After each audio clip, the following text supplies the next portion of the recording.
आप सभी को जय मसीह की। परमेश्वर का धन्यवाद हो आज के दिन आपके साथ एक और अच्छी संगति के लिए। और बहनों भाइयों, आइए आज हम बात करेंगे परमेश्वर के अनुग्रह के बारे में। और जैसा कि आप सभी लोग जानते हैं कि अनुग्रह शब्द बाइबल में बहुत बार आया है, तो ये अनुग्रह जो हम मुझे और आपको परमेश्वर की ओर से मिलता है, बाइबल बताती है कि ये अनुग्रह मुझे और आपको परमेश्वर की ओर से दिया गया दान है। यानी ये हमारा अधिकार नहीं है, ये परमेश्वर की दयालुता है कि परमेश्वर मुझ पर और आप पर अनुग्रह करता है। और अनुग्रह के बारे में पुराने नियम में और प्लस नए नियम में अनेकों जगह इसका जिक्र है। और बड़ी बड़ी घटनाएं, यानी हमारे और आपके जीवन से संबंधित बड़ी बड़ी बातें अनुग्रह के रूप में बाइबल में मेरे और आपके जीवन को संचालित करती हैं।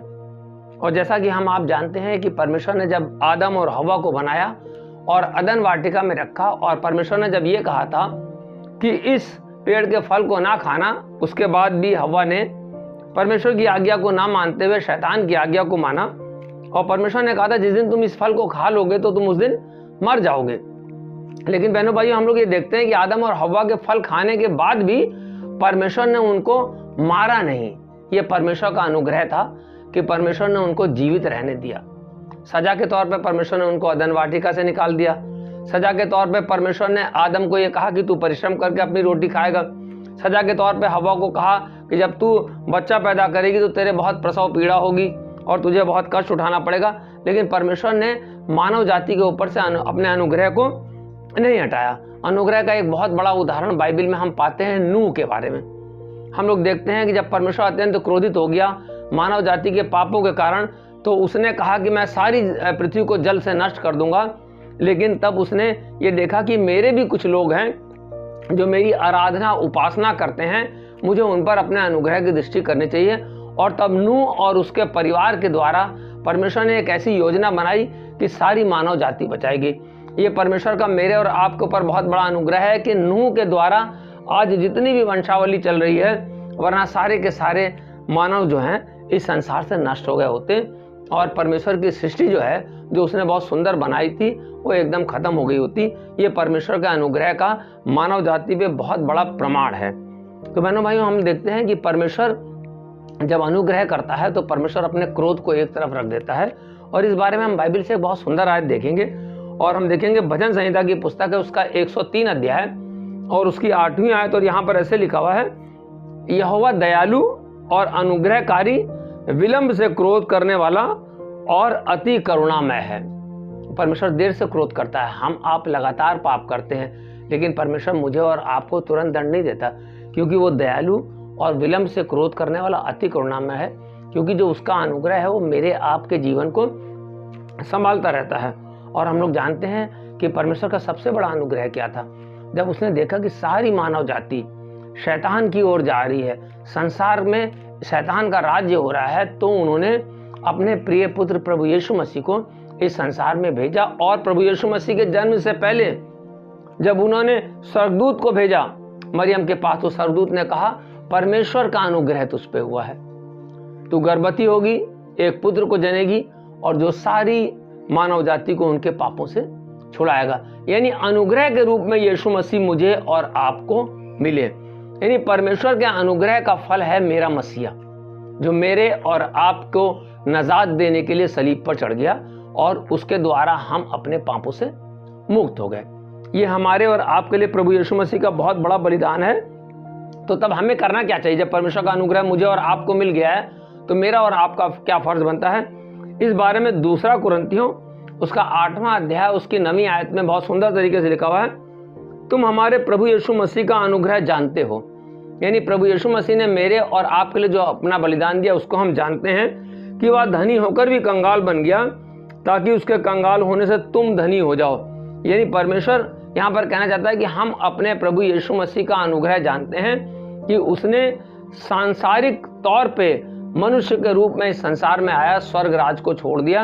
यानी कंगाल होने का मतलब यह है कि अपने आप को बहुत दीनहीन बना लिया, अपने आप को बहुत साधारण बना लिया और हम मनुष्यों के बीच में डेरा किया। ये परमेश्वर का बहुत बड़ा अनुग्रह हुआ था। जैसा कि स्वर्गदूत ने मरियम से कहा था कि परमेश्वर का अनुग्रह तुझ पर हुआ है। उसी तरीके से जब यीशु मसीह ने सारी मानव जाति को बचाया तो उस मानव जाति को ऊपर परमेश्वर के अनुग्रह के द्वारा आज हम आप बचाए गए। और बाइबल बताती है जितने लोग प्रभु यीशु मसीह पे विश्वास करते हैं उन पर दंड की आज्ञा नहीं होती है। इसलिए अब हमारा क्या फर्ज बनता है कि हम अपने परमेश्वर के आगे उस अनुग्रह को जो प्राप्त हम कर चुके हैं उनके सम्मुख अपने आप को एकदम पवित्र, अपने आप को निष्कलंक और अपने आप को उनका मन भावता हुआ स्वरूप लेके उनके सामने पहुंचे। इस बारे में हम लोग एक आयत और देखेंगे। इब्रानियों की पुस्तक है उसका 4 अध्याय और 16वीं आयत में यहाँ पर ऐसे लिखा हुआ है, इसलिए आओ, यानी बाइबल हमें खुद बता रही है कि हमें अनुग्रह प्राप्त करने के बाद क्या करना है। इसलिए आओ हम अनुग्रह के सिंहासन के निकट हियाव बांध कर चलें, हिम्मत बांधकर अनुग्रह के सिंहासन। अनुग्रह का सिंहासन कैसा है? परमेश्वर का सिंहासन। परमेश्वर के सिंहासन के निकट हियाव बांध कर चलें कि हम पर दया हो और वह अनुग्रह पाएं जो आवश्यकता के समय हमारी सहायता करे। यानी परमेश्वर निरंतर आपको अनुग्रह देना चाहता है। वो चाहता है कि हम उसके सिंहासन के सामने खड़े हों। वो चाहता है कि हम हर रविवार को परमेश्वर के भवन में जाके आराधना करें। वो चाहता है कि हम रोज उसका धन्यवाद करें, रोज उसकी आराधना स्तुति करें और अपने परमेश्वर को याद करके उसके सिंहासन के सम्मुख खड़े हों, ताकि वो जिस समय हमको संकट के समय हमें जरूरत पड़े उस समय वो हमारी सहायता कर पाए। और हम देखते हैं कि किस तरीके से परमेश्वर मेरे और आपके साथ साथ चलता है, अपने अनुग्रह की दृष्टि मुझ पे और आप पर बनाए रखता है। और जैसा कि पौलुस से प्रभु यीशु मसीह के वचन में लिखा हुआ है कुरिन्थियों की पुस्तक में कि परमेश्वर के अनुग्रह के द्वारा हमारी निर्बलता में उसकी सामर्थ्य सिद्ध होती है। यानी जब हम कमजोर होते हैं तब परमेश्वर का अनुग्रह मुझे और आपको बचा लेता है। उस अनुग्रह के द्वारा हम पाप और मृत्यु से बचते हैं। उस अनुग्रह के द्वारा हमारे अंदर धीरज पैदा होता है और उस धीरज से हमारा उद्धार होता है। और सबसे बड़ी चीज़ ये है कि जब हमारे ऊपर अनुग्रह हो गया और परमेश्वर ने हमें पाप की मुक्ति से करके और दंड की आज्ञा से हमको मुक्त कर दिया, तो हमारा ये फर्ज बनता है कि हम भी अपने प्रभु यीशु मसीह के निकट चलते जाएं। और इस बारे में एक आयत मैं आपको अंतिम में और बताना चाहूँगा और इस आयत को आप अपने जीवन में याद भी रखें और कोशिश करें कि परमेश्वर के इस वचन को हम फॉलो भी करें। रोमियो की पुस्तक उसका 6 अध्याय 14वीं आयत में ऐसा लिखा हुआ, और तुम पर पाप की प्रभुता ना होगी। क्यों? क्योंकि प्रभु यीशु मसीह ने अनुग्रह करके मुझे और आपको बचा लिया। तुम पर पाप की प्रभुता ना होगी क्योंकि तुम व्यवस्था के अधीन नहीं वरन अनुग्रह के अधीन हो।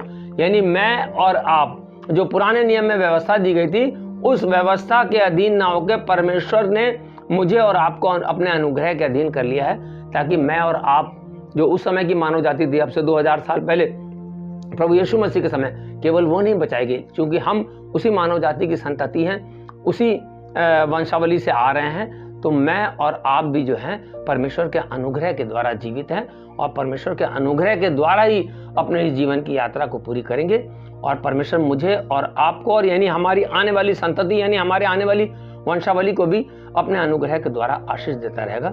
इस वचन के द्वारा आप सभी लोगों को बहुत आशीष मिले। जय मसीह की।